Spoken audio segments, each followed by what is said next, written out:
Casting couch होता क्या है और क्या ये होता है?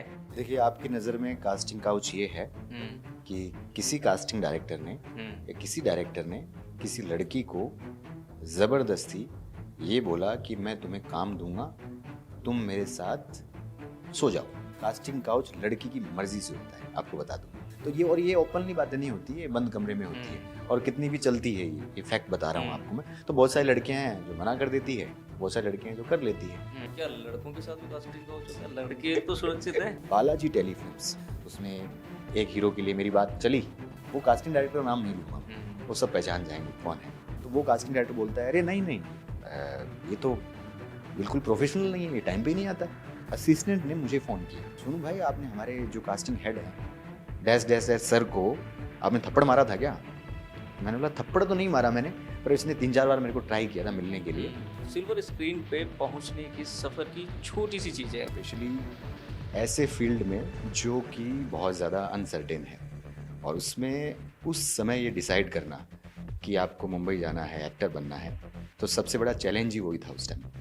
यहाँ पे ऐसा भी है कि टीवी की दुनिया अलग है, सिनेमा की दुनिया अलग है, एक छोटा भाई, एक बड़ा भाई। टीवी वाले तो मजदूरी लेके घूम रहे हैं और हुँ, मैंने फिल्मों के ऐसे एक्टर देखे हैं जिनके पास महीने का रेंट देने का पैसा नहीं है। अब राजस्थान की कला और संस्कृति को क्या आपको मिलता है मौका वहाँ पे मुंबई में एक्सप्लोर करने का? हमारी इंडस्ट्री में एक भी चेहरा नीलू जी के बाद हाँ, बिल्कुल सही कहा। नीलू जी के बाद एक भी चेहरा मेल और फीमेल में हीरो हीरोइन नहीं है। अभी जो राजस्थानी मेकर्स जो यहाँ पे काम करते हैं वो फिल्में नहीं बनाते हैं, ना उनको लेना देना नहीं ना, और मैं तो ओपनली बोल रहा हूँ उनको काम ही नहीं आता है।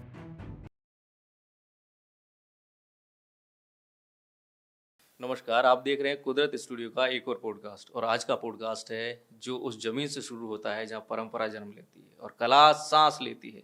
राजस्थान की उसी सांस्कृतिक धरती से निकला एक अभिनेता जो मुंबई की चमकती दुनिया में अपने लिए जगह बना रहा है।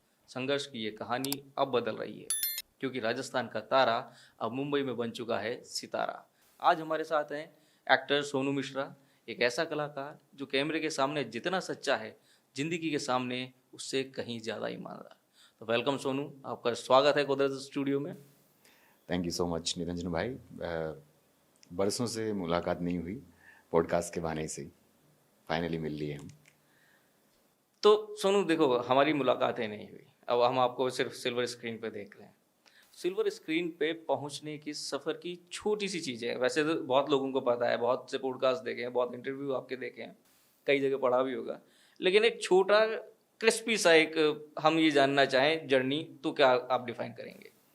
जर्नी देखिए क्या होता है कि हम जब शुरुआत हमने की थी, मैं मेरी बात कर रहा हूँ मैंने शुरुआत की थी उस दौरान ना इंस्टाग्राम था ना फेसबुक था, कुछ भी नहीं था। और स्पेशली ऐसे फील्ड में जो कि बहुत ज़्यादा अनसर्टेन है और उसमें उस समय ये डिसाइड करना कि आपको मुंबई जाना है, एक्टर बनना है, तो सबसे बड़ा चैलेंज ही वही था उस टाइम।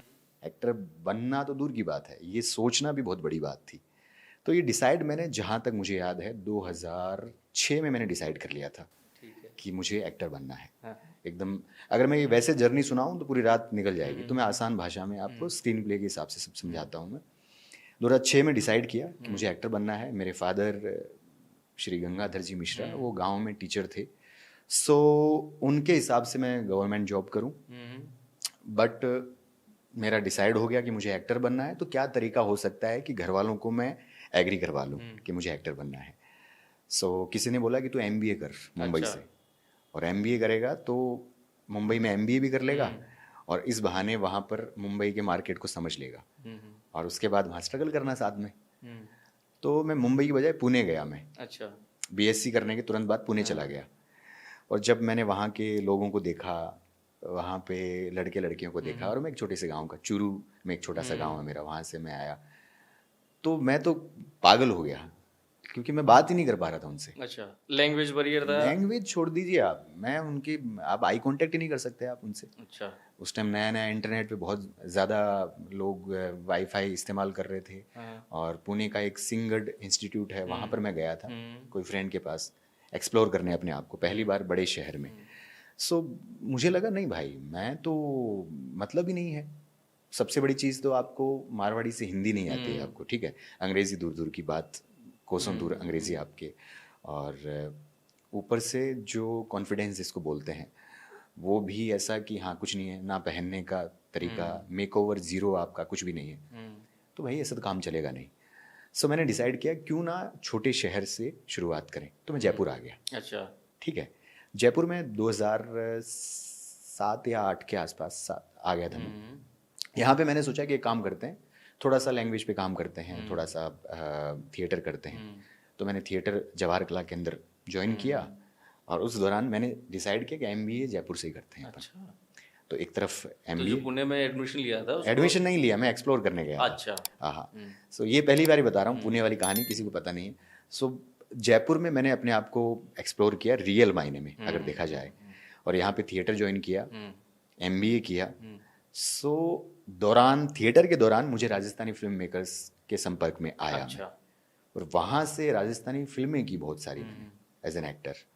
थिएटर में आप एक्टिंग सीख रहे हो, और एमबीए से आपकी पर्सनैलिटी जो है वो डेवलप हो रही है। लोगों को लगता था, घर वालों को लगता था कि ये बिजनेस की पढ़ाई कर रहा है, पर मैं एमबीए के दौरान भी मैं एक्टिंग करता था। एक्चुअली में मैं थिएटर, वहाँ पे भी स्टूडियो और जो पोडियम होता है वहाँ पर मैं कोशिश करता था जितना हो सके मैं स्टेज पर अपने आप को एक्सप्लोर करूँ।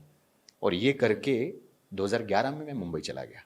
अच्छा। तो पहली बार मुंबई 2011 में गया। उससे पहले मैंने बहुत सारा कैमरे के सामने अपने आप को एक्सप्लोर कर लिया था। तो आप जो जर्नी पूछ रहे हैं, तो 2011 में मुंबई आ गया था। अच्छा, अब पहले हम वापस से जयपुर आते हैं। आपने जब अपने आप को पहली बार खुद को स्क्रीन पे देखा और आपके पेरेंट्स ने आपको स्क्रीन पे देखा, तो वो दोनों के इमोशन कैसे थे, वो एक बार जानना चाहेंगे। पेरेंट्स ने तो, मैंने एक राजस्थानी फिल्म थी तो मैंने बताया नहीं था कि मैंने राजस्थानी फिल्म में काम किया है, और उस टाइम पॉडकास्ट तो होते नहीं थे, तो छोटे मोटे आर्टिकल न्यूज़पेपर में छप जाते थे कि हाँ वहाँ का लड़का राजस्थानी फिल्म में काम कर रहा है, ये है वो है। उन्होंने देखा तो उनको अच्छा नहीं लगा। अच्छा। हाँ, उनको लगा कि ये पढ़ाई करने गया है, तू क्या करने गया है, नौटंकी करने गया है। डांट वांट लगाई उन्होंने बहुत ज़्यादा, और इवन ये भी बोला कि जयपुर छोड़ दे, तू आजा। तो आप जो बोल रहे हो कैसा लगा, तो वो तो कैसा तो मतलब ही नहीं है, बहुत ज़्यादा नेगेटिव जिसको बोलते हैं। ये सपना टूटने जैसी सी चीज हाँ, मतलब ही नहीं है। और मेरा तो ड्रीम ये था, मुझे ये था कि भाई मुंबई जाना है, जैसे जैसे जैसे तैसे करके। उनको, मुझे अभी याद है कि मेरे पापा को पता चला कि मैंने जवाहर कला के अंदर मैंने ज्वाइन किया हुआ है। अच्छा। तो उन्होंने, मेरे भाई, मेरे मामा जी के लड़के के साथ रहता था मैं, उनको बोला कि ये नौटंकी करता है, इसको निकालो वहाँ से, ओके। और इसको, तो मेरे को पैसा देना भी बंद कर दिया था। तो मुझे याद है सोडाला रहता था मैं, वहाँ से मैं पैदल जाया करता था जवाहर कला के अंदर। अच्छा। हाँ, क्योंकि पैसा आपको बहुत ही पॉकेट मनी मिलती थी, पर थिएटर मैंने जितना भी मेरे को समय मिला, साबिर खान के अंडर में मैंने थिएटर जारी रखा मैंने। तो ये मेरा है। दूसरा, स्क्रीन की बात की आपने, तो स्क्रीन वाला ऐसा है कि पहली बार जब आप अपने आप को देखते हो थोड़ा अजीब सा लगता है कि नहीं यार आपको कुछ नहीं आता है। अच्छा। हाँ, क्योंकि आप बड़े अजीब सी लग रहे हो, आपको लगता है कि एक्टिंग बड़ी इजी है। आज 15 16 17 कितने साल हो गए मेरे को, अब समझ में आता है कि नहीं, ये भी एक ऐसा नहीं है कि आप कैमरे के सामने कुछ भी बोल दिया रहे, ऐसा नहीं है। तो अच्छा, बिल्कुल अच्छा नहीं लगा, घर वालों को भी नहीं और मेरे को भी नहीं। अब घर वालों को कैसा लगता है जब आप मुंबई में हो? नहीं, अब तो प्राउड फील होता है, नो डाउट। अब मतलब आसपास के लोग जब बोलते हैं, क्योंकि सिकंदर तो चलो अब आई है, उससे पहले भी मैं काफ़ी सालों से काम कर रहा हूँ। जब पहली बार उन्होंने टीवी पे देखा, फिर मेरी एक फिल्म थी रिजवान, वो आई। मैं साउथ, सबसे पहले घर वालों को लगा जब मैं साउथ अफ्रीका गया। मेरी एक हिंदी फिल्म, मेरी पहली हिंदी फिल्म थी, और वो फिल्म के दौरान मेरा बहुत बड़ा आर्टिकल छपा था दैनिक भास्कर में, बहुत बड़ा। ठीक है, वो पूरे राजस्थान का दैनिक भास्कर का न्यूज़पेपर था, उसमें मेन पृष्ठ पे मेरी स्टोरी छपी थी, जिद कर दुनिया बदल। तो उसमें कि 13 वर्ष के संघर्ष के बाद चूरू के सोनू मिश्रा की आ रही है पहली फिल्म, इस तरीके का आर्टिकल। अभी भी वो गूगल पे मिलेगा, मेरा नाम सर्च करोगे तो उसके बाद उनको प्राउड फील हुआ कि बहुत सारी जगह से उनके पास फ़ोन आने चालू हुए। तब लगा कि नहीं, हाँ, तो अभी भी वो फ्रंट मेरे मुंह पे कभी नहीं बोलते हैं कि proudly yes you are an actor, नहीं, पर अंदर ही अंदर they are very happy. Okay. Yes.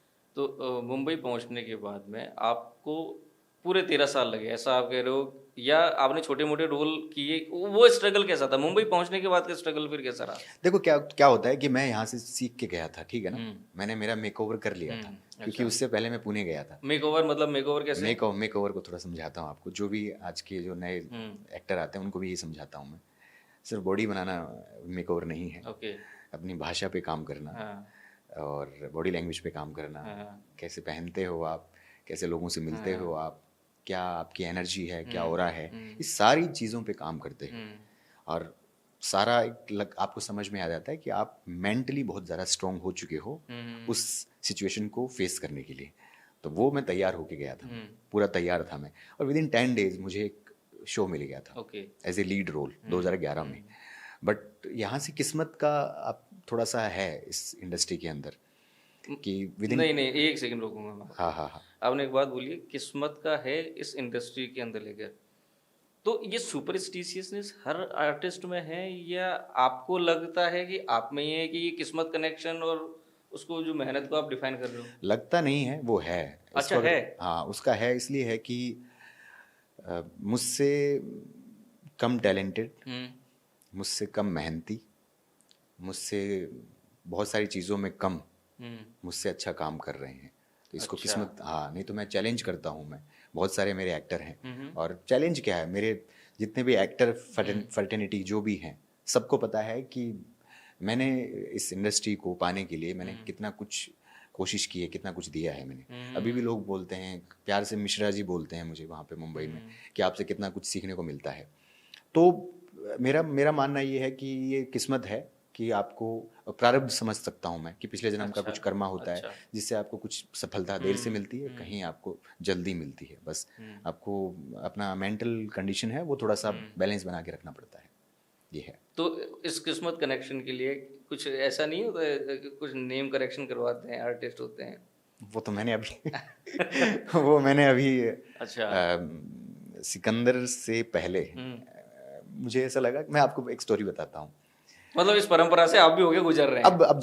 अब जाके क्योंकि मेरे को लोग बोलते थे कि नाम चेंज कर, अच्छा। बड़ा ही यूपी टाइप का नाम है, अच्छा, भोजपुरी टाइप का नाम है, सोनू हाँ, मिश्रा, हाँ, इस टाइप का। हो अब सकता है। राजस्थान से हो, आपका नाम होना चाहिए रुद्र प्रताप सिंह। अच्छा। हाँ पर्सनैलिटी बोले वैसे ही है आपकी। तो मैंने बोला मैं मानता नहीं, मैं मेहनत में बिलीव करता हूँ, ठीक है, और हनुमान जी की भक्ति में बिलीव करता हूँ। तो बहुत ज़्यादा मैंने हार्ड वर्क किया। हनुमान जी का एक प्रोजेक्ट मैंने किया, अच्छा। दुनिया का सबसे बड़ा हनुमान चालीसा हमने बनाया, ठीक है। हाँ, वो देखा था हाँ, मैंने उसमें वीडियो मैंने में। अभिनय किया। वो मेरा ड्रीम प्रोजेक्ट था, मेरे लिए वो प्रोजेक्ट जब नहीं चला इसलिए बोलता हूँ कि जितने लोगों तक पहुँचना चाहिए था उतने लोगों तक पहुँचा नहीं वो। अच्छा। जबकि जितने भी लोगों ने देखा सब ने अप्रिसिएट किया वो। सो जब वो नहीं चला, मैंने बोला यार हनुमान जी से रिलेटेड अगर कोई प्रोजेक्ट नहीं चल रहा है मेरा, तो कुछ ना कुछ और है फिर। तो मैंने फिर ऐसे ही रिसर्च करके मुझे लगा कि नाम चेंज करके देखते हैं। अब इसको कोइंसिडेंस मानो, कुछ भी मानो, कुछ में 1-2 महीने बाद मुझे सिकंदर फिल्म मिल गई थी, ये है। तो अभी मेरा सोनू MISHRA मैंने किया हुआ है। यस। दो चीज़ें हैं हाँ हम जिस पे बात करना चाहेंगे। पहली चीज़ जिसको हम बाद में बात करेंगे, वो पहली चीज़ ये है कि कास्टिंग में एक्टर को किस पैरामीटर से गुजरना पड़ता है, किस तरीके से कास्टिंग होती है, हम इस पर बात करेंगे। अब ये पहली चीज़ से बाद में बात करते हैं। दूसरी चीज़ ये है कि आज कितना इजी हो गया है कि इंस्टाग्राम इन्फ्लुएंसर है वो भी एक तरीके से सेलिब्रिटी की तरह है। मुंबई में ऑडिशन का क्राइटेरिया या एक्टिंग को लेकर के कुछ चेंजेज आए हैं, या अभी भी वो उसी पैरामीटर पर चल रही है? हम इन पे बात करते हैं। पहली चीज़ यही कि क्या ये जो यूट्यूब सेलिब्रिटी है, इंस्टाग्राम इन्फ्लुएंसर है, इनके लिए क्या है ओपन? जैसे क्योंकि हमने बिग बॉस OTT में भी देखा कि ये यूट्यूब वाले हैं, कुछ इंस्टाग्राम वाले हैं, ये लोग पहुँचे हैं। दूसरा ये है कि कास्टिंग के लिए क्या पैरामीटर होते हैं? देखिए, इसमें बहुत ही है ना, इसमें कोई कन्फ्यूज़न नहीं है। बहुत ईजी और आसान भाषा में मैं आपको इसका जवाब देता हूँ। जो भी इन्फ्लुएंसर हैं, रियलिटी शोज़, म्यूज़िक वीडियोज़, ऐसा कुछ भी काम है, नो डाउट उनको उनके फॉलोअर्स देख के कास्ट किया जाता है। मतलब उनका टाइप्ड है मामला कि वो इस पर्टिकुलर सेगमेंट में फिट हो रहे हैं वो। है। हाँ। बट एज एन एक्टर उनको कास्ट सिर्फ एक्टिंग के ही बेस पे किया जाएगा, ये फैक्ट है। किसी भी मूवी के लिए हम अगर प्लान करते हैं Yes. तो हम उनको नहीं करेंगे, कोई लेना देना नहीं, उनकी जो फैन फॉलोइंग है वो आपके किसी रियलिटी शो को बढ़ाने में काम आ सकती है, इसलिए उनको क्योंकि उनकी फैन फॉलोइंग है, वो थिएटर में फिल्म देखना नहीं जाएगी। ओके। ये फैक्ट है ही। हाँ। दूसरी चीज, बहुत कम समय में उनको वो चीजें मिली है। जैसे मैं मेरी बात करूं, मेरा पहले से डिसाइडेड था कि मुझे एक्टर ही बनना है, इन्फ्लुएंसर नहीं बनना है। अभी भी बहुत सारी PR कंपनी है मुझे बोलती है आपके इंस्टाग्राम बढ़ा देते हैं, ये कर देते हैं, वो कर देते हैं। मुझे जो भी काम मिलता है इंस्टाग्राम से नहीं मिलता है। वो काम मेरी 15-16 साल की जो मेहनत है, थोड़ी बहुत जो एक्टिंग आती है, थोड़ा बहुत जो लुक है, उसी पे ही मुझे काम मिलता है, या मेरा पास्ट का जो एक्सपीरियंस है उससे मुझे काम मिलता है। तो मैंने आपको बता दिया इन्फ्लुएंसर को अलग करते हैं अपन। अब बात करते हैं कास्टिंग के प्रोसेस की। उसमें भी बहुत सारे पैरामीटर्स हैं। उसमें पैरामीटर ये है कि आजकल चलने लग गया है कि एकदम नया बंदा आएगा, उसको सबसे पहले तो कास्टिंग से पहले मुझसे लड़ना पड़ेगा। आप समझो बात, क्योंकि एक कास्टिंग डायरेक्टर से मेरी दोस्ती है 10 साल से। अच्छा। और मेरे उसी कैरेक्टर के लुक में कोई नया लड़का आता है, तो कास्टिंग डायरेक्टर सबसे पहले फ़ोन मुझे करेगा। ओके। ठीक है। हाँ। अगर मैं फिट बैठता हूँ और मैंने एक्टिंग ठीक ठाक करी, तो उसका नंबर नहीं आएगा, वो मेरा ही आएगा पहले। तो एक तो ये हो गया कि आपकी जान पहचान, इसलिए मुंबई में रहना जरूरी है। अच्छा। ठीक है, नहीं तो ऐसे फिर मुंबई क्यों जाते। आप घर बैठ के, जबकि आजकल ऑनलाइन ऑडिशन होते हैं सब कुछ, घर बैठे बैठे आप कुछ भी कर सकते हो। एक पैरामीटर ये है, एक नहीं यही है 90%, कि आप उनकी एक लॉबी बनी हुई है। उस लॉबी के अंदर, लॉबी का मतलब हो गया यार दोस्ती। आज मैं भी, मेरी प्रोडक्शन कंपनी जब चालू की थी, तो मैंने जब एड वेड बनाए थे, तो जितने भी जो लोग हैं मेरे आसपास के, मैंने उन्हीं को ही बुलाया सबसे पहले। तो ये एक बड़ा सिंपल सा सिस्टम है। कितने भी टैलेंटेड क्यों ना हो आप रैंडम ऑडिशन दे के आपका काम नहीं होना। अच्छा। ये फैक्ट है ये। तो अभी जब आपने बात बोली एक ऑनलाइन ऑडिशन वाली, हाँ हाँ, उसमें भी कुछ कुछ सक्सेस रेशियो तो होगा ना, ऐसा नहीं कि 10%। उसमें एक और ऐड करता हूँ। हाँ। टीवी का थोड़ा सिस्टम अलग हो गया है। अच्छा। टीवी की जो कास्टिंग होती है ना, वो हमने जब शुरू किया था तब भी वही थी, पर अब बहुत ज़्यादा मुश्किल हो गई। मुश्किल कैसे बताता हूँ आपको। एक कोऑर्डिनेटर होता है, अच्छा। जो कोई भी एक्टर बनने गया है वहाँ पर, उसके पास काम नहीं है, तो उसने कोऑर्डिनेशन चालू कर दिया। कोऑर्डिनेशन क्या होता है, वो कहीं वर्सोवा गांव में रह रहा है, उसने, कोई कास्टिंग डायरेक्टर है, वहाँ से एक रिक्वायरमेंट आई कि वही इसके लिए एक ऐसा एक्टर चाहिए जिसके ऐसा ऐसा लुक है, उसमें मैं फिट बैठ रहा हूँ। ओके। तो कोऑर्डिनेटर ने क्या किया, मुझे फ़ोन किया। मेरी प्रोफाइल जाएगी कोऑर्डिनेटर के पास, कोऑर्डिनेटर वाली प्रोफाइल जाएगी, वहाँ से जाएगी कास्टिंग डायरेक्टर के पास। कास्टिंग डायरेक्टर वो प्रोफाइल भेजेगा प्रोडक्शन हाउस के क्रिएटिव के पास, प्रोडक्शन हाउस का क्रिएटिव वो प्रोफाइल भेजेगा चैनल के क्रिएटिव के पास। ये इतनी प्रोसेसेस होती है, 4 से 5 लोग। अब चैनल में क्रिएटिव कौन बैठे हुए हैं, जो 21 साल 20 साल जेनजीज, जिनको कुछ पता ही नहीं है। तो वो, उनको जो समझ है ना जितनी कैरेक्टर की या एक्टर की, वो उन्हीं को फाइनल करते हैं। ये टीवी का सिस्टम है। अच्छा। टीवी का सिस्टम में, टीवी में मैं सबको बोलता हूँ, जो नए लड़के आते हैं, नई लड़कियाँ आते हैं, उनको सबसे पहले टीवी में ट्राई करना चाहिए। टीवी में ट्राई करना हाँ चाहिए। हाँ, टीवी में उनका जल्दी चांसेस हैं, क्योंकि टीवी में कोई पैरामीटर है ही नहीं, ना एक्टिंग का लेना देना है, लुक्स 90% लुक्स चलता है उसमें। और आप जेनजी हो, आप 18-19-20 साल के हो, आपका बहुत अच्छा चांसेस हैं उसमें वहाँ जाने के। दूसरा जो प्रोसेस है वेब सीरीज़ और फिल्मों का, उसमें बताया मैंने आपका, जो बहुत सारे रिनॉन्ड कास्टिंग डायरेक्टर्स हैं, उनकी टीम के साथ आप संपर्क में हो और आप बराबर कनेक्शन में हो, और आपके लुक के हिसाब से काम आता है, आप ऑडिशन देते हो और आपका काम होता है। ये दूसरा तरीका है। तीसरा तरीका है कि आपकी डायरेक्ट ही पहचान डायरेक्टर के साथ है। अच्छा। तो आपको लेना देना ही नहीं है बीच में। ठीक है ना। जैसे सिकंदर फिल्म के लिए मैंने ऑडिशन नहीं दिया था। ओके। मेरे एक दोस्त हैं जिनका नाम है कपिल। कपिल। हाँ, वो खुद एक्टर हैं। अब वो उनका जो काम है, वो डायरेक्टर के साथ पहले काम कर चुके हैं वो। तो सिकंदर की कास्टिंग अलग अलग कास्टिंग कंपनी ने की। कुछ कैरेक्टर ऐसे थे जो डायरेक्ट डायरेक्टर ने किए कास्ट, उसमें मैं था। ओके। मेरी प्रोफाइल भेजी गई, मेरा लुक उस कैरेक्टर के, उनको लगा कि हाँ पुलिस वाले रोल के लिए इनको किया जा सकता है, और डायरेक्ट मेरे से पूछा गया आप करोगे, और डेट्स जो पूछी गई, इस डेट पे ये होगा, सारा बजट की बात हुई, ऐसे काम हुआ मेरा। तो ये प्रोसेस भी है जो मैं बता रहा हूँ आपको। अभी आप टीवी को प्रेफर करेंगे या सिनेमा को? नहीं, मैं तो सिनेमा के लिए गया था वहाँ पे। टीवी तो क्या होता है कि आपको काम नहीं मिलता है, तो बीच में किया मैंने, बहुत सारा टीवी किया मैंने। ये है। पर यहाँ पे ऐसा भी है कि टीवी की दुनिया अलग है, सिनेमा की दुनिया अलग है, एक छोटा भाई एक बड़ा भाई, या दो सौतेले भाई बहन, ऐसे अलग है, अलग है। हाँ, सबको फिल्में करनी है, ये है। टीवी का एक जमाना हुआ करता था जिसमें टीवी के स्टार हुआ करते थे। अभी नहीं है। आपको कौन देखता है टीवी? इतना देखते हैं पर इतना ज्यादा वो क्रेज नहीं है। अब वो नहीं, सब मोबाइल पे है। हाँ हाँ हाँ, सबका अब शिफ्ट हो गए हैं सब लोग फिल्मों की तरफ या वेब सीरीज की तरफ। हाँ हाँ, ये कहानी है। तो मतलब टीवी वालों को मैंने जो सुना है, ऐसा सुना ही है कि जो फिल्मों के लोग हैं, फिल्म के एक्टर्स हैं, वो थोड़ा इन्फीरियर ऐसे समझते हैं कि तुम छोटे पर्दे वाले हो तो तुम छोटे ही हो, ऐसा। ऐसा नहीं है। अच्छा। टीवी वाले तो मजदूरी लेके घूम रहे हैं, और मैंने फिल्मों के ऐसे एक्टर देखे हैं जिनके पास महीने का रेंट देने का पैसा नहीं है, ओके। तो वो वैसा सिस्टम नहीं है। मुंबई बहुत प्रोफेशनल सिटी है, हाँ हाँ प्रैक्टिकल सिटी है। हाँ हाँ कहते हैं कि अगर आप ज़्यादा दिन तक वहाँ नहीं तो वो मुंबई आपको भूल जाएगी, ऐसा है? होता है ऐसा? हाँ, मुंबई आपको मतलब भेजती है। अच्छा। मेरे को 2-3 बार निकाला, अच्छा। और हम तो वो है ना जिद्दी। हाँ। मेरा ये मानना है कि लोग पूछते हैं ना हम मुंबई आना चाहते हैं, हम्म। आपको बिलीव नहीं होगा, हर 2-3 दिन में कहीं ना कहीं मेरे इंस्टाग्राम या फेसबुक या डायरेक्ट मेरे पास वाया वाया मैसेज आते हैं लड़के लड़कियों का, एक्टर बनने के लिए मुंबई में। मैं एक ही चीज़ बोलता हूँ, एक नहीं दो चीज़, या तो हमारी तरह पागल हो आप, जुनूनी हो कि आपको काम करना है तब आओ, या आपके पास इतना पैसा हो कि आपको वहाँ पे 1-2 साल 3 साल जो भी स्ट्रगल करना करो, काम नहीं हो तो चुपचाप वापस चले जाओ। ये है। तीसरे इंसान के लिए मुंबई है ही नहीं। अच्छा। एक्सप्लोर करने के लिए कोई सोचे ना मैं एक्सप्लोर करना चाहता हूँ, उसके लिए मुंबई नहीं है। मान लीजिए मेरी बहुत अच्छी जॉब है, ठीक जॉब है, लग गई है मुंबई। ठीक है, मुंबई में। हाँ, मुंबई में हाँ, लग जाती है, और फिर मैं क्या टाइम निकाल सकता हूँ ये सब नहीं टाइम चीज़ें पास करोगे कुछ नहीं होगा। कि आप ऑडिशन मुंबई, वगैरह के लिए निकाल क्या लूँ? हो जाएगा उससे?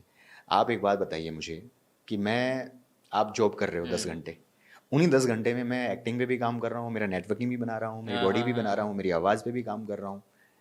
तो आप मेरे से तो बहुत पीछे हो, आपको मुझसे लड़ना पड़ेगा पहले ओके। वहाँ पहुँचने के लिए। नेटवर्किंग कितनी ज़रूरी है? बहुत ज़रूरी है, मतलब बहुत ज़्यादा। नेटवर्किंग के लिए क्या करना पड़ता है? अलग मैंने अलग तरीका होता है, अलग अलग तरीका होता है। कुछ लोग पार्टीज़ में जाते हैं, जबकि काम नहीं मिलता है पार्टीज़ में जाने से। कुछ लोग, क्योंकि मुंबई की नाइट पार्टी जो होती है तो उसमें जाते हैं, और मेरे जैसे जो लोग हैं वो सुबह गार्डन में जाते हैं, तो गार्डन में भी लोग आते हैं। अच्छा। कुछ लोग घर में जाते हैं, मिलते हैं, कुछ लोग बीच पे जाते हैं। हम्म। तो अलग अलग जगह बनी हुई है। हम्म। अब इतने साल हो गए तो मैं तो क्या करता हूँ, डायरेक्ट फ़ोन कर लेता हूँ, डायरेक्ट ऑफिस में मिल लेता हूँ। तो नेटवर्किंग है, बिना नेटवर्किंग के काम नहीं है यहाँ पे, ये है। तो जो अभी आपने दो बातें बताई उन नए आर्टिस्ट जो आपको अप्रोच करते हैं उनके लिए, हाँ हाँ लेकिन मान लो उनका मन बन रहा है, किसी एक ऐसे आर्टिस्ट है जो जुनूनी भी आप ही की तरह, और दूसरी पार्ट पे भी बात कर लेते हैं, फाइनेंशियल कैपेसिटी है पेरेंट्स की तरफ से, वो चाहते हैं, वो सपोर्ट कर रहे हैं, तो उसको किस स्किल पे पहले काम करना होगा वहाँ पहुँचने के लिए? सबसे इम्पोर्टेंट चीज़ जो है ना, जो जो मेरी समझ है, जो काम नहीं करते हैं वो लैंग्वेज पे काम नहीं करते हैं, एक्टिंग पे काम कर लेंगे। आप अच्छा। समझो बात। लैंग्वेज कैसे? जैसे मैं हूँ शेखावाटी से, ठीक है, अगर मैं वहाँ बात कर रहा हूँ, अगर मेरी मेरी लैंग्वेज में अगर शेखावाटी वाला टोन आ शेखावाटी रहा वाला है। टोन आ रहा है, भले मैं कितना तगड़ा एक्टर हूँ, तो मैं एक एक चीज़ में बंध जाऊंगा। हाँ हाँ अब सीन बहुत सारे एक्टर हैं, पंकज त्रिपाठी जी हैं, हाँ अभी भी उनका टोन आता है ना। हाँ अब उनको देख के अरे वो भी तो हैं, अरे वो गिनती के लोग हैं। हाँ। फिर क्या होगा, आप एक एक सिलेक्टिव जोन में जाओगे आप। हम्म। मैंने सिकंदर में मराठी पुलिस वाले का रोल निभाया है मैंने। ओके। हाँ, मैं हूँ राजस्थान का, हाँ। आप समझ रहे हो। तो आपको एक एक एक होता ना, इसीलिए मैं मीडिया में था। मैं दैट्स वाई अच्छा। मैं मीडिया में आया, कि मुझे समझ में आ गया था कि अगर मैं मीडिया में काम करूँगा तो मेरी भाषा पे काम अच्छा होगा। तो वो काम नहीं करता है आदमी, सब पे काम करेगा, लैंग्वेज पे नहीं करता है। हर आदमी, दिल्ली का दिल्ली वाले लड़के की टोन आएगी। तो वो सबसे इम्पोर्टेंट चीज़ है। और दूसरी चीज़ है थोड़ा बहुत ज़्यादा सीखने की नहीं, क्योंकि वो तो फिर अब आप प्रैक्टिकली करोगे तभी समझ में आएगा। थोड़ा सा प्रिपेयर होके आपको आना चाहिए।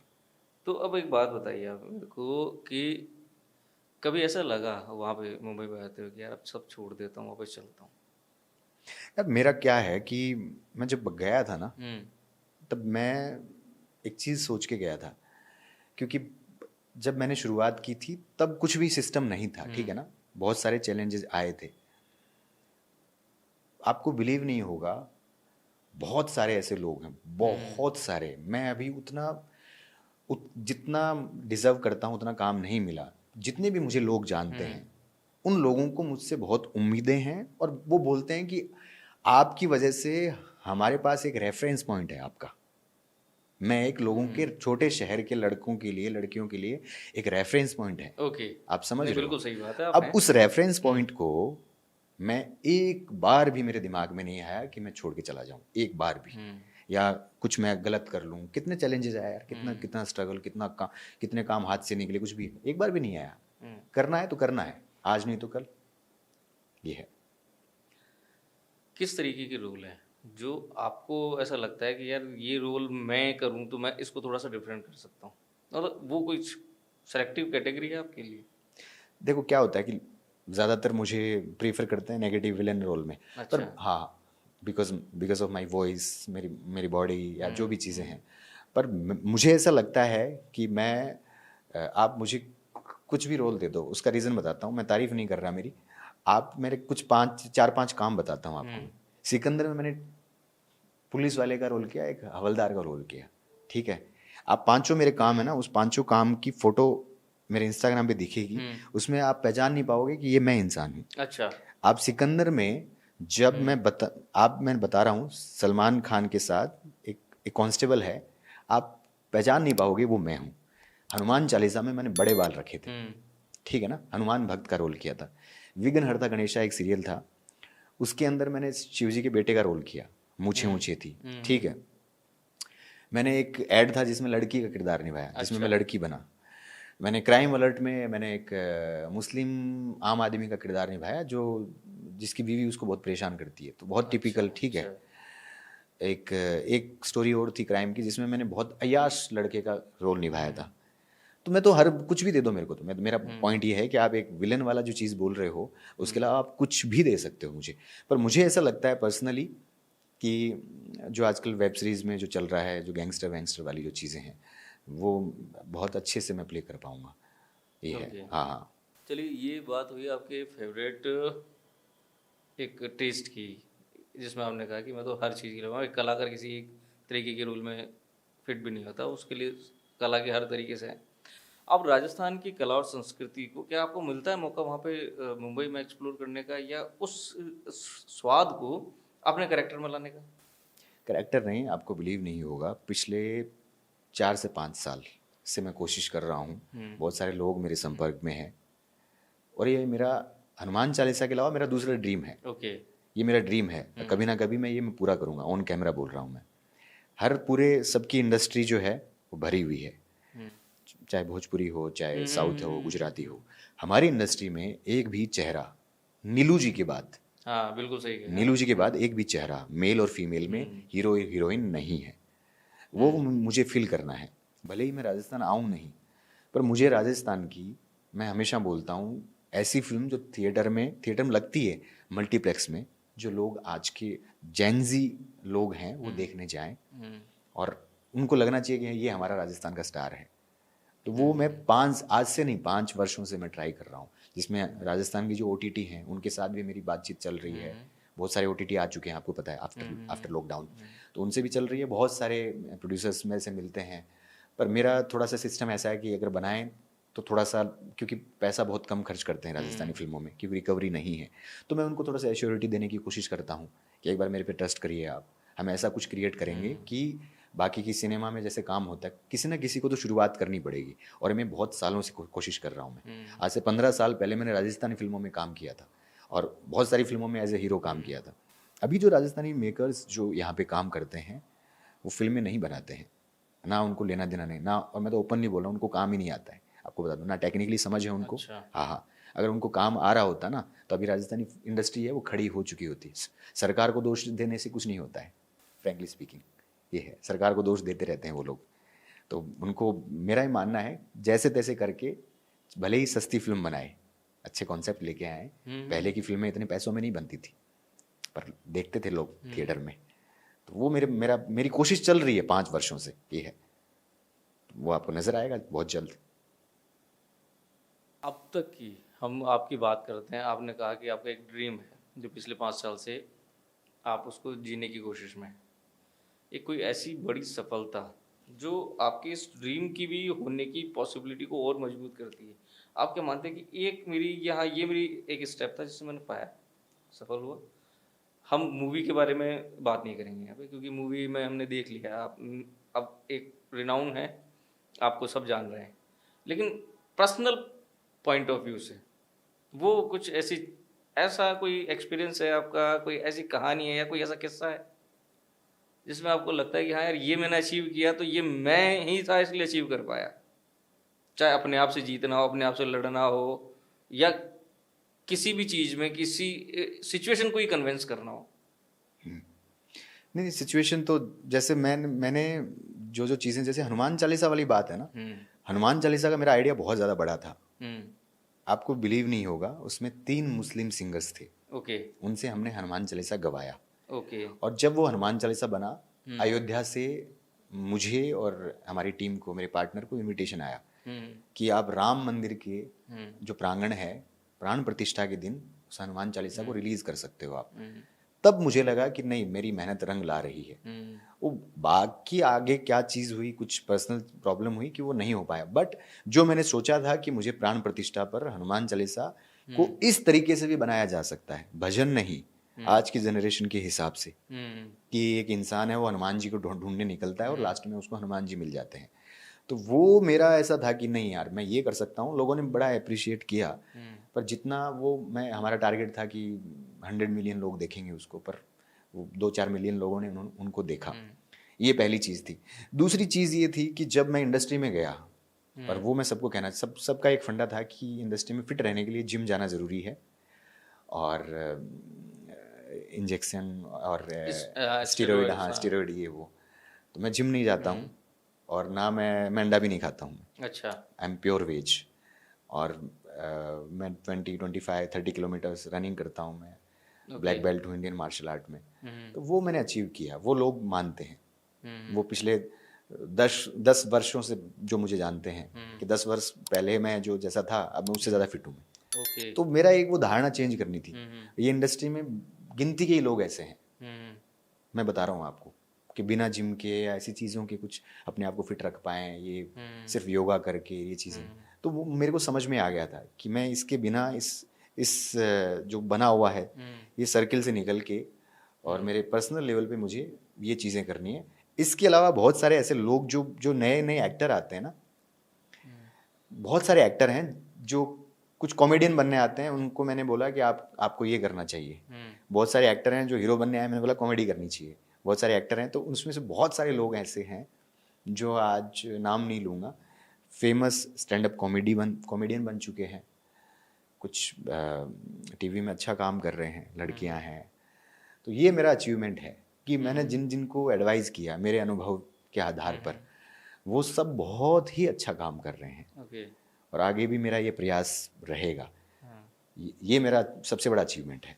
आपको एक प्रोडक्शन हाउस भी है? प्रोडक्शन हाउस हमने बीच में चालू किया था, क्योंकि इतने साल तक हमने मेहनत करी थी, और तो 2017 में मैंने प्रोडक्शन हाउस ओपन किया था। उसमें बहुत सारे एड वेड बनाए थे, बट मेरी एज एन एक्टर मैं डिस्टर्ब हो रहा था उससे। अच्छा। हाँ हाँ, क्योंकि जब आप प्रोड्यूसर वो होते खुद हो, को ही देखना होता है, फिर संभालना होता है। हाँ, बट आफ्टर सिकंदर मैंने फिर से डिसाइड किया है, और अब हमारे प्रोडक्शन में हम अच्छी अच्छी चीज़ें लेके आएंगे, जिसमें आपके साथ भी हम चाहेंगे कि कोलैबोरेट करें हम। Thank you. फ्यूचर कुछ एंडेवर्स जो हैं आपके, आने वाले कोई प्रोजेक्ट प्लान? देखो, प्लान ये है कि एक फिल्म तो कर रहा हूँ मैं, उसके बारे में तो क्या बताऊँ, मेरा एक सिस्टम वो है, तो हम वो screen आप पे आएगी तब देख लोगे। हाँ। एक फिल्म कर रहा हूँ। उसके अलावा जो मेन जो प्लान बताया आपको ना, मेरे प्रोडक्शन के अंडर में हम लोग बड़े OTT के लिए कुछ, आपको ऑफ कैमरा मैंने बताया था कि हमारी प्लानिंग चल रही है, अच्छा OTT है। तो उसके अलावा हमारे प्रोडक्शन को थोड़ा सा बिल्ड करना है मुझे मेरा शुरू से ही फंडा रहा है, अपॉर्चुनिटी नहीं मिले तो just create opportunity for yourself, for others also. So दूसरों के लिए, खुद के लिए अपॉर्चुनिटी क्रिएट करने की कोशिश ही कर सकते हैं। और अब जो है वो मेरी ऊर्जा पहले से 5 गुना ज़्यादा हो गई है। अच्छा, अब ये हमारी एक तरीके से बातचीत जो हमारी चल रही थी, अब एक थोड़ा सा एक फॉर्मल वे में था। अब अपन कुछ ऐसी बात करते हैं। अब आप 2011 से मुंबई में, 2025 हो गई, हम 15 साल ही काउंट करते हैं इसे। तो अब हम सोनू मिश्रा को मुंबईया मानेंगे या अभी भी राजस्थानी है? नहीं, मैं तो राजस्थानी हूँ, कि ते बात कर लो के करनी था बिल्कुल राजस्थानी हूँ मैं तो। होनो भी चाहे हाँ कि राजस्थान में रहवा जकार ने राजस्थानी भी आनी चाहे, राजस्थानी टच भी होना चाहे, तो वो जरूरी भी है। मुंबईया कल्चर हम देखते हैं, वहाँ पे भी बहुत सारी चीज़ें चेंज हो गई। आज जेनजी का और अब का सिनेमा, आपको क्या लगता है कि कैसा हो जाएगा आने वाले टाइम में? पूरा ही चेंज है, पर थोड़ा सा डाउट, मेरा ही मानना है पुराने को और अभी के जेनजीज को मिक्स करके चीज़ें करनी चाहिए। इसीलिए मैं अभी भी जेनजी बन के घूमता रहता हूँ। अच्छा। हाँ, इसीलिए भाई आपको रखना पड़ेगा, आज की जनरेशन को क्या पसंद है वो आपको थोड़ा सा देखना पड़ेगा। उन लोगों के साथ में होते हैं तो क्या कुछ नया सीखने को मिलता होगा? वो ऐसा या तो क्रिएटिविटी मिलेगी हाँ हाँ। या बहुत भयंकर कुछ सरदर्द नहीं, मिलेगा। क्रिएटिविटी तो नहीं मिलेगी, हम्म क्रिएटिव तो हम ही लोग हैं, बता रहा हूँ मैं। अच्छा। बट उनसे ये सीखने को मिलेगा कि कम टाइम में कैसे जल्दी से, क्योंकि उनका जो स्पैन ऑफ अटेंशन है ना वो बहुत कम है। ओके 15 सेकेंड, 30 सेकेंड, हाँ 30 सेकेंड में उसको उनको एंटरटेनमेंट चाहिए। हाँ तो उनकी जो काम करने की ना, जेंजी नहीं सोच सकते कि हम्म 15 साल के बाद मुझे सफलता मिलेगी। ओके नहीं, वो तो 5 महीने में चाहिए। वो 5 महीने चाहिए, तो उनसे वो सीखने को मिलता है हाँ कि उनका जो टारगेट होता है ना, हाँ 2 महीने में, एक हाँ महीने में, 5 महीने में कैसा है, वो चीज़ें उनसे सीखने को मिलती है। ओके पुराने लोगों से मिलोगे तो वो प्लान करेंगे 2029 में हम रिलीज़ करेंगे फिल्म, ये करेंगे वो हम्म। करेंगे, ऐसा सिस्टम है। तो ये हम घूम लिए, आपके थ्रू मुंबई घूम लिए, सारी चीज़ें समझ ली कि क्या कैसे इस इंडस्ट्री में सरवाइव करना होता है, क्या माइंडसेट रखते हैं। तो कुछ ऐसे जो डार्क फैक्ट है जो सिर्फ सुनने में आते हैं, कोई बात करता है तो या तो चुप हो जाता है या उसे बदल देता है। कास्टिंग काउच, क्या कास्टिंग काउच होता क्या है और क्या ये होता है? देखिए, आपकी नज़र में कास्टिंग काउच ये है हम्म कि किसी कास्टिंग डायरेक्टर ने हम्म या किसी डायरेक्टर ने किसी लड़की को ज़बरदस्ती ये बोला कि मैं तुम्हें काम दूंगा, तुम मेरे साथ सो जाओ। हम्म आसान भाषा में आप लोगों की बिल्कुल नज़र में कास्टिंग काउच ये है। हाँ ये है कास्टिंग काउच। ऐसा नहीं होता है। अच्छा कास्टिंग काउच लड़की की मर्जी से होता है, आपको बता दूं मैं। वो ओके कैसे होता है बताता हूँ। अब आप एक बहुत बड़ा कास्टिंग डायरेक्टर है, हम्म एक लड़की है जो बरसों से मेहनत कर रही है हम्म और उसको काम नहीं मिल रहा है। अब उसको पता चलता है कि यार ये बड़ा स्टार है, साउथ का बड़ा स्टार है, या ये ऐसा कुछ अच्छा पैसा मिलने वाला है। हम्म तो वो डायरेक्टली उस लड़की से पूछता है, फोर्स नहीं करता है। ये फिल्म है, आप ये करोगी? ऑडिशन वॉडिशन सब प्रोसेस हो गई है। तो वो बोलेगी हाँ जी बिल्कुल करूँगी। तो आपको खुश करना पड़ेगा सबको, वो आपकी चॉइस है।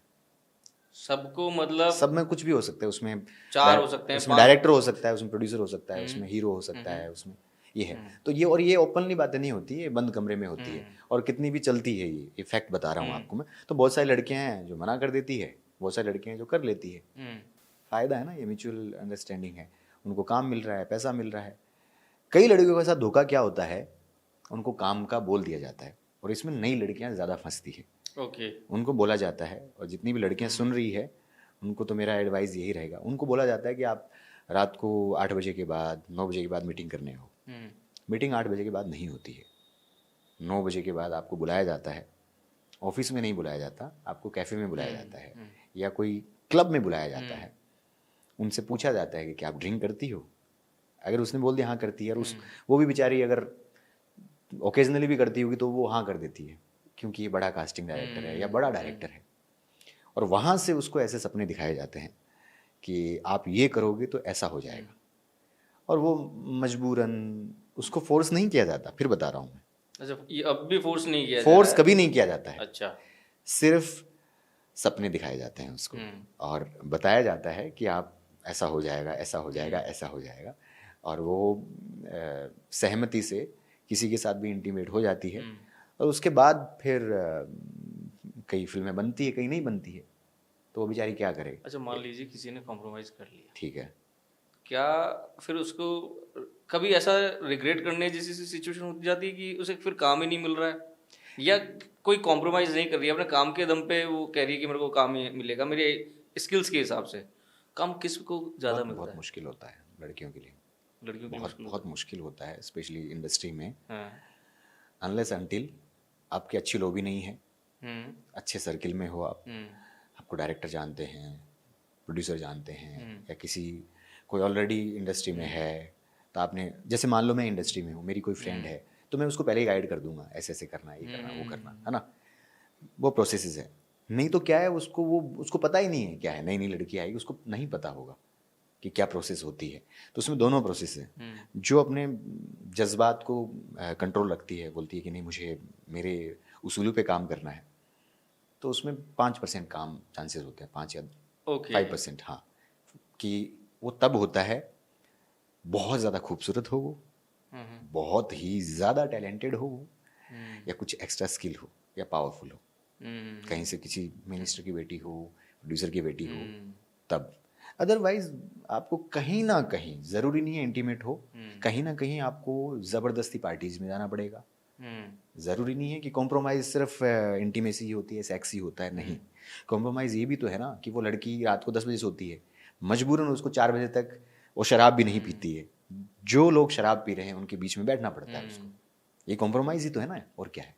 अच्छा, ये तो हुई लड़कियों की बात। क्या लड़कों के साथ भी कास्टिंग काउच होता है? लड़के तो सुरक्षित हैं। नहीं नहीं, वो तो देखो, हमारे जैसे लड़के सुरक्षित हैं। कैसे हमारे जैसे कैसे? देखिए मैं ओपनली बताता हूँ, हाँ। ठीक है ना।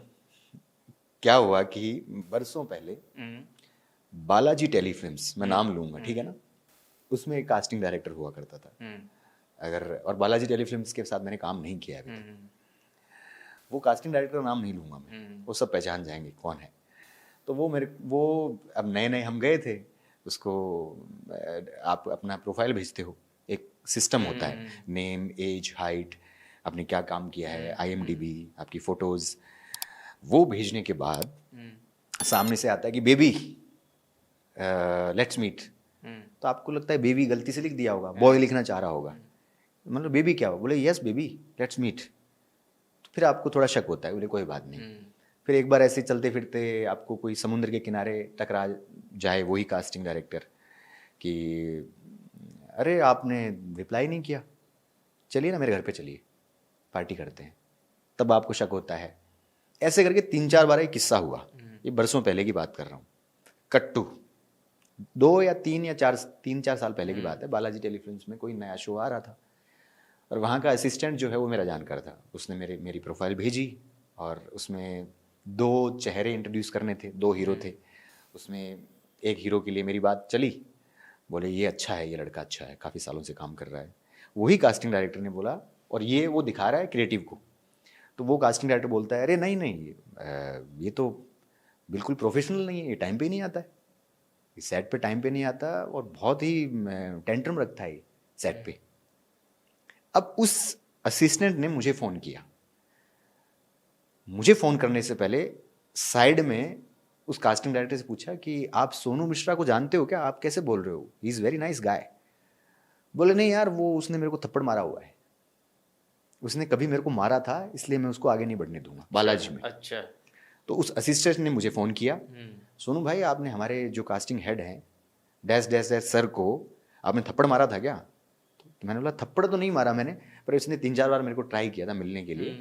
मैंने बोला ज़रूर था उसको कि अगर फिर से तुम अगर ऐसे करोगे तो मैं हो सकता है तेरे को थप्पड़ मार दूंगा। तो आप समझो बात, हम तो क्या राजस्थान से हैं, अभी भी मिलते हैं, पर अब लोग पहचान गए हैं, अब तो काम भी कर रहे हैं। अभी भी लोग हैं ना, और लड़के भी वही कॉम्प्रोमाइज़ वाला सिस्टम है। लड़कों को समझ में आता है, नए नए लड़कों को, कि क्या फ़र्क पड़ रहा है, लड़का ही है ना, उनके साथ पार्टी करते हैं, उनके साथ इंटीमेट भी हो जाते हैं। अच्छा। यस, और उनको लगता है काम मिलता है, और छोटा मोटा काम भी मिलता है, ऐसा नहीं है। तो क्या कास्टिंग में हाँ, हाँ। फीमेल डायरेक्टर भी होती होंगी? बहुत कम। कम होती है। हाँ हाँ। तो अच्छा, कभी फीमेल की तरफ से भी डिमांड आती है लड़कों को कॉम्प्रोमाइज, जैसे वो नहीं आती, नहीं आती। वो नहीं आती? वो नहीं, इसलिए नहीं आती है कि फीमेल है, उनके पास ऑलरेडी ऑप्शंस बहुत सारे हैं। ऑप्शंस अच्छा, रहते हैं अच्छा। उनके पास।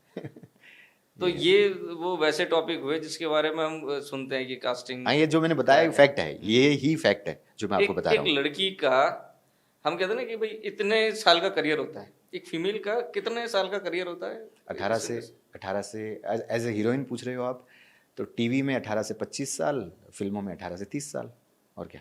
उसके बाद में एक तरीके से हाँ, उसके retire- भाभी बन जाएगी, चाची बन जाएगी। हाँ, और फिर वो हाँ, हाँ। रोल वो एक्सेप्ट नहीं कर पाती हैं बेचारी, तो वो नहीं नहीं, कुछ मेंटेन रखती है वो, ठीक है। हम्म, कुछ, अब जैसे दीपिका पादुकोण है, वो 40 की हो जाएगी, पर वो शुरू से ही स्टार थी, वो आप समझो बात। हाँ। वो 20 साल की उम्र में स्टार बन गई, तभी उसने इमेज वो रखी है बना के। कोई नई लड़की 30 साल की एज में स्ट्रगल करेगी, उसको भाभी का ही रोल मिलेगा, आप समझो बात। क्योंकि 18 साल की लड़की भी आप उनकी लाइन में है। इसके कंपेयर में लड़के जो हैं वो अच्छा मेंटेन करते हैं। अगर लड़का 40 का भी है तो वो 25 के लगते हैं, इतना अच्छा खासा मेंटेन करते हैं अपने आप को लड़के, ये है। तो इसके लिए अब कोई स्पेशल ये डाइट वगैरह लेते हैं एक्टर्स, क्या कोई सर्जरी या किस तरीके से एक्सरसाइज वगैरह? अब लड़कियों की पूछ रहे हैं या लड़कों की पूछ रहे हैं? लड़कों के लिए पूछते हैं।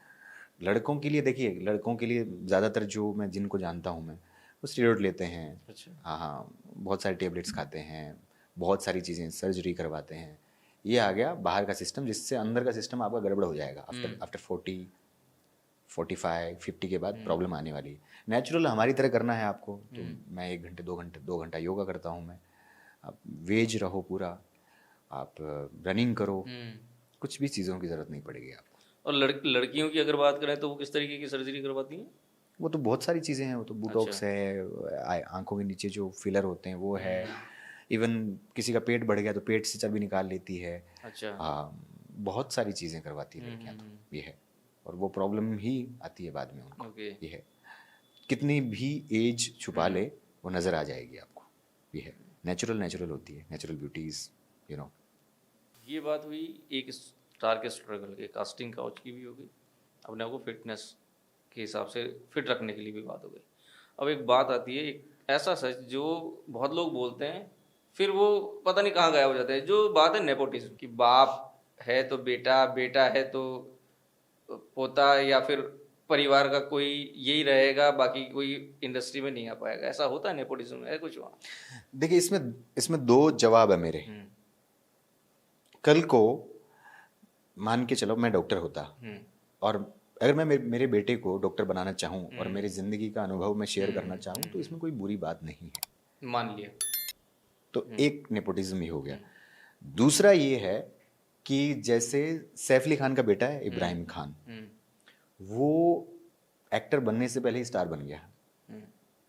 वो पैसा फेंका जाता है, ठीक है, उस पर पीआर पे पैसा खर्च किया जाता है, ठीक है, आपको बार बार दिखाया जाता है कि आप सैफ अली खान के बेटे हो, बार बार दिखाया जाता है, तो लोगों की नज़रों में उसका फेस बड़ा कॉमन हो जाता है। तो उसकी फिल्म आती है ना, तो वो एक फ्रेश चेहरा नहीं है वो। ओके। दूसरा तरीका है, तो वही दूसरा तरीका आप भी कर सकते हो। आपके पास पैसा है, आप दो ना पैसा, पीआर वालों को खिलाओ, आप भी दिखाओ अपने आप को। तो ये तरीका है। बट नो डाउट, देखो क्या होता है, एक स्ट्रगल करके एक इंसान जो ऑलरेडी अंदर है और एक बाहर का आदमी जाता है, भाई साहब मेरे को 15 साल तो सिर्फ समझने में लग गए, मेरी जर्नी तो शुरू हुई है, और उनकी जर्नी, मतलब मेरे को 15 साल हो गए, इब्राहिम खान की जर्नी अभी शुरू होगी। आप समझो इक्वल है हम, तो मेरे को बस इतना सा फ़र्क है, थोड़ी सी मेहनत ज़्यादा करनी पड़ेगी बाहर वालों को, बट ये कोई गारंटी नहीं है कि वो सक्सेसफुल होगा। रणबीर कपूर अगर सुपरस्टार है तो वो टैलेंट पे है।